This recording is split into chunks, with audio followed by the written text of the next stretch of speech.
Assalamualaikum warahmatullahi wabarakatuh.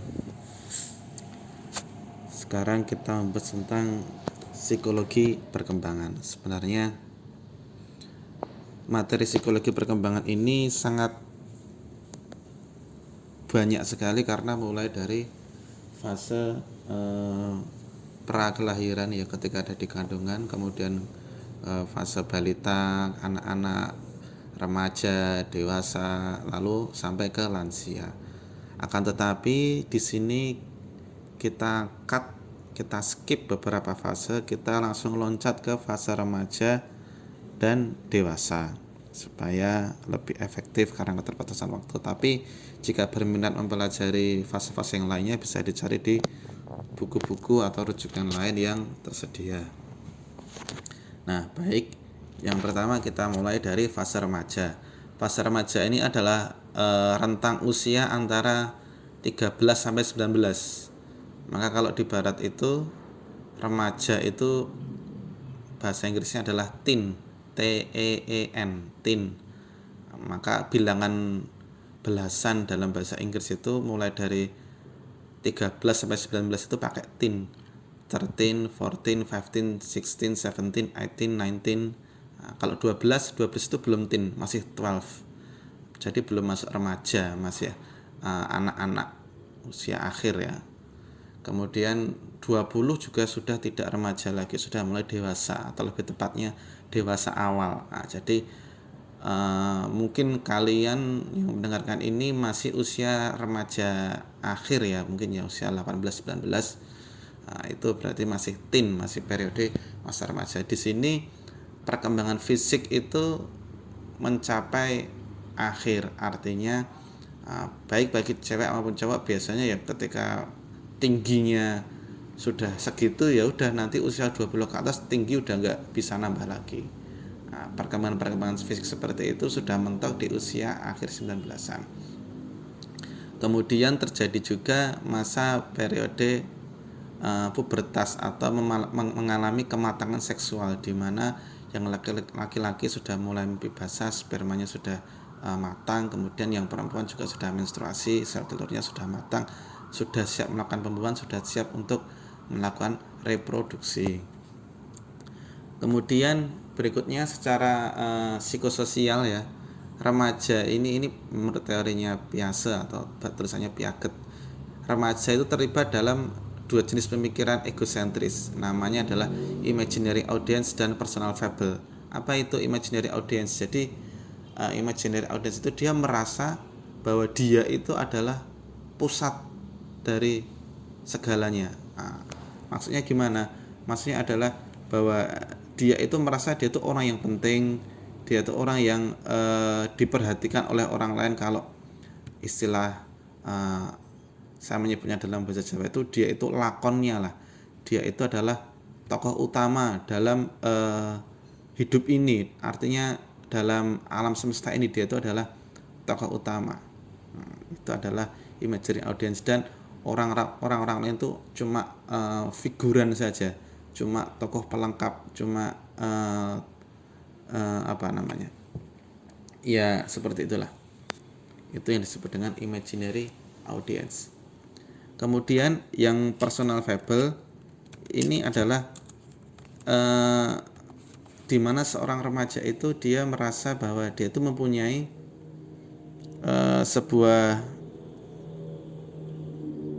pemikiran atau perasaan yang dia yakin bahwa dia itu spesial, beda dari yang lain.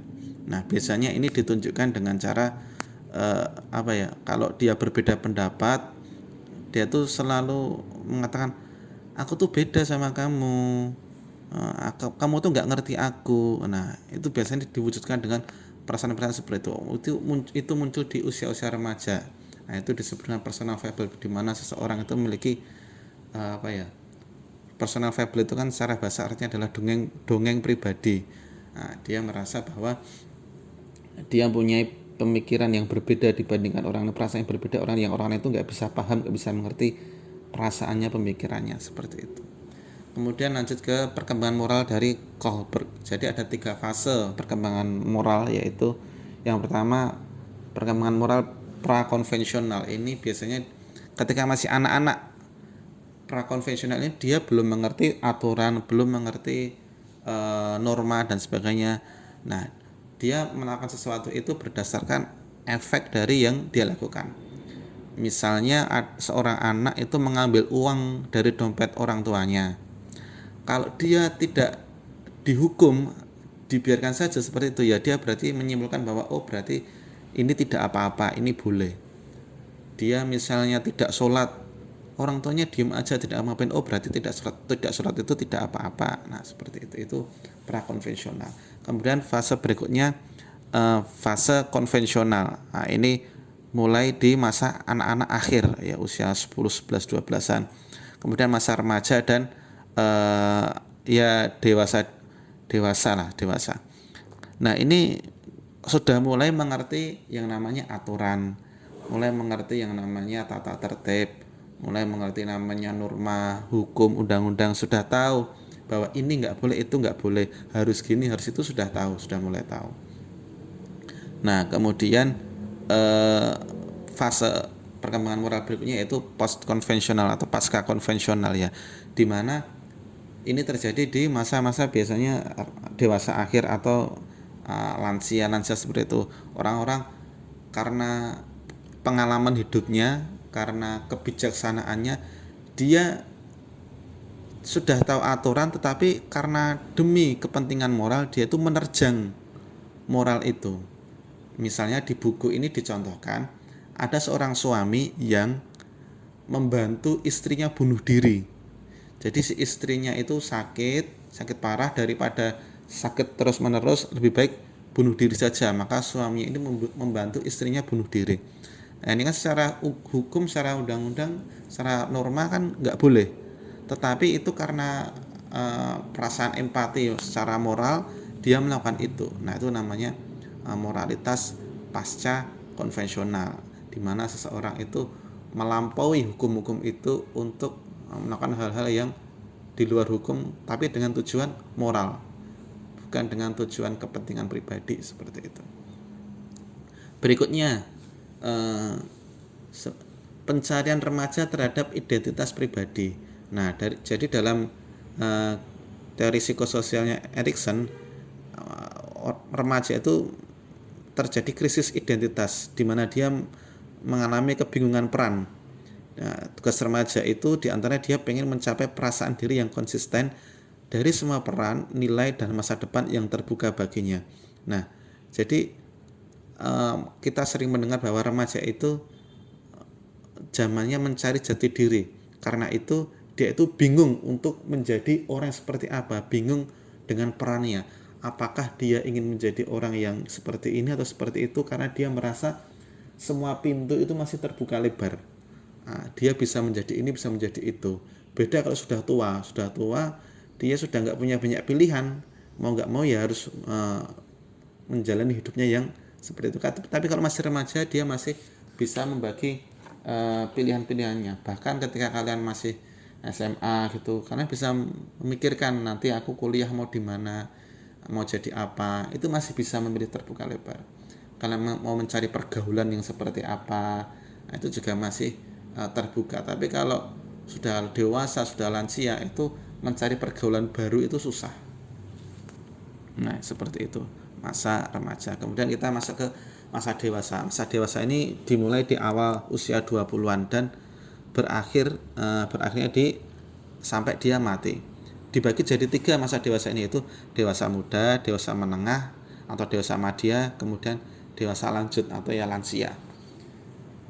Usia 20 ini adalah usia 20 sampai 30 ini puncak dari stamina atau fisiknya manusia. Maka puncak kekuatan fisik manusia itu ada di usia 20 sampai 30. Ketika sudah melewati masa 30 itu sudah mulai muncul tanda-tanda penuaan, mulai muncul keriput, mulai muncul uban dan sebagainya.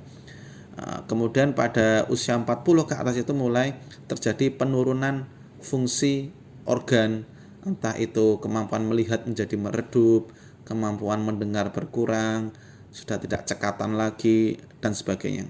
Berat badan juga bertambah, stamina menurun, mudah ngos-ngosan, itu usia 40-an ke atas. Nah, wanita juga mengalami penurunan fisik dalam sistem reproduksinya.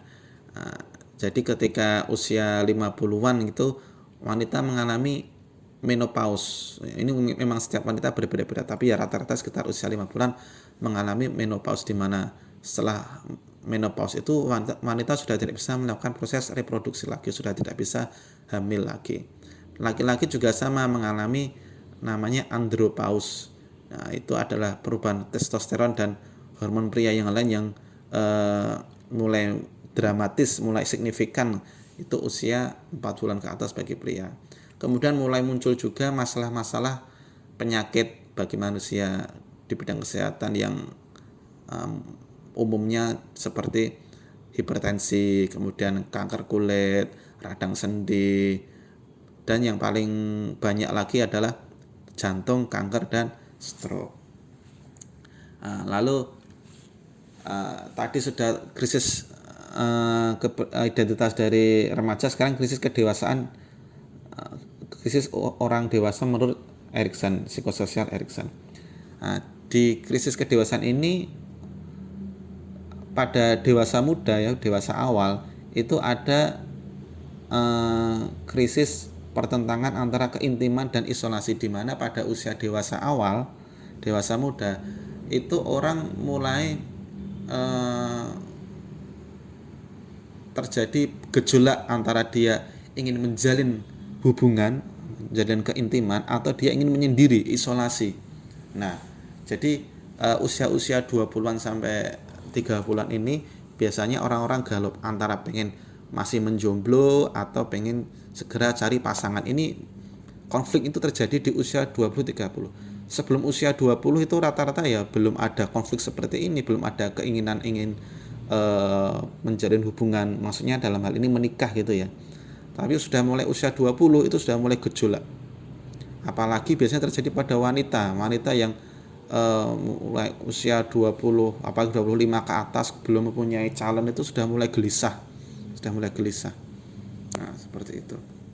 Kemudian krisis kedewasaan yang dewasa madya atau dewasa tengah itu adalah generativitas dan stagnansi, di mana generativitas ini orang dewasa sudah mulai fokus untuk generatif, ya. Generatif itu melanjutkan generasi, sudah mulai punya anak, sudah mulai memikirkan bagaimana anaknya nanti diasuh dengan baik, dibimbing, berkarir, dan bisa mewariskan generasi berikutnya. Atau malah stagnansi, dia karena tadi gagal menjalin keintiman, dia isolasi sendiri, stagnansi, akhirnya dia ya udahlah nggak usah berkeluarga, ya udahlah nggak usah menjalin relationship, menjalin pernikahan, ya udahlah aku bisa kok single tapi happy, ya seperti itu.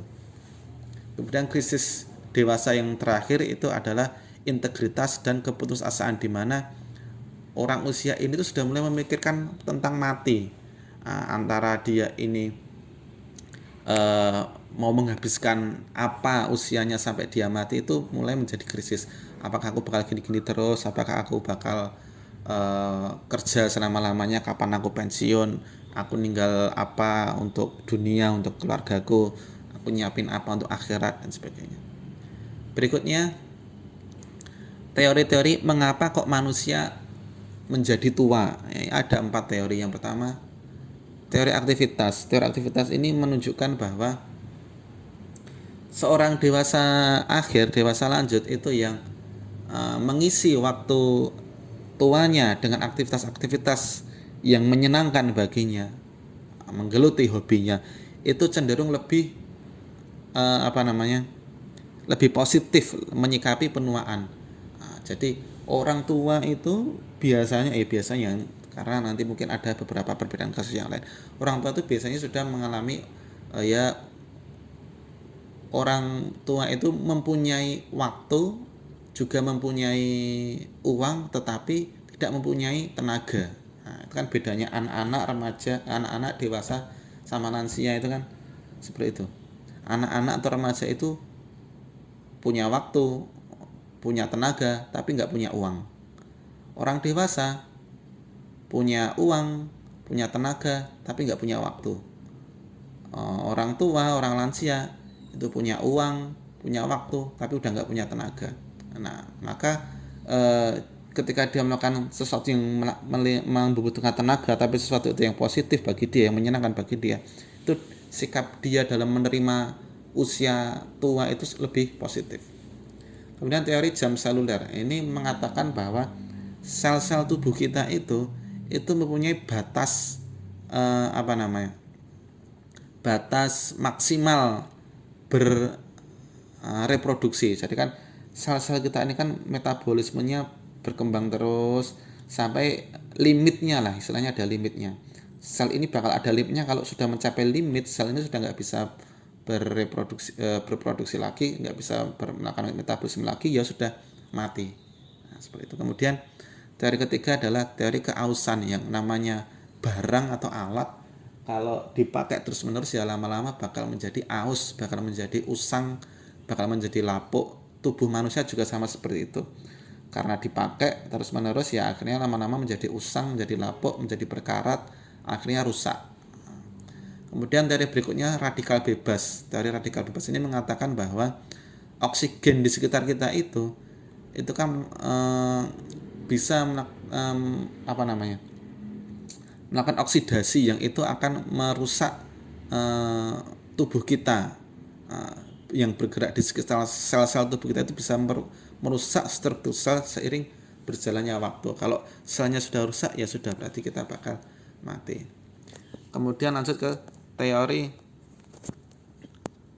kematian dari Kubler-Ross. Meskipun ini disebut teori kematian, tapi pada umumnya bisa dipakai dengan menjadi teori-teori problem yang lainnya. Artinya ketika manusia menghadapi mati atau menghadapi problem-problem itu biasanya penyikapannya ada 5 tahap, 5 fase. Yang pertama adalah penyangkalan.